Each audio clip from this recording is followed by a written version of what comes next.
అనే పట్టణానికి దైవశనుడైన ఎలీషా గారు వచ్చారు. ఆ ఇంట్లో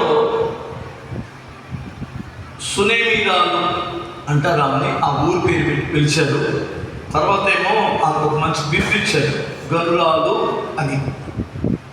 ఆమె విశ్వాసం ఘనమైనదని, ఆమె భక్తి, ఆమె క్రియలు, ఆమె ప్రవర్తన చాలా ఘనంగా ఉంది.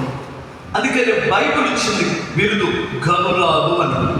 ఎవరికైనా పద్మశ్రీనో అదో ఇదో పదవి ఇది వారికి ఏదైనా ఒక బిరుదులు ఇస్తే వాళ్ళు చచ్చిపోయిన తర్వాత వారి గురించి మాట్లాడుకోరు. కానీ ఎవరికి ఇచ్చిన బిరుదు ఎన్ని తరాలు వేల సంవత్సరాలైనా ఆమె బిరుదు పోలా. ఆమె చచ్చిపోయిన మనం ప్రపంచం అంతా మాట్లాడుకుంటుంది. చూసారా ఎంత దగ్గర.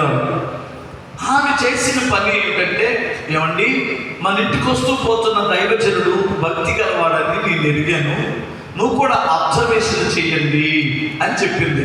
ఇందాక నేను చెప్పినట్లే అర్థమవుతున్నా. గుడ్డిగా ఎవరిని పడితే వాళ్ళని నమ్మకూడదు, ఎవరిని పడితే వాళ్ళని అంటే అనుసరించకూడదు అనేది నా ఉద్దేశం. చాలా తెలివిగా ఉండాలి.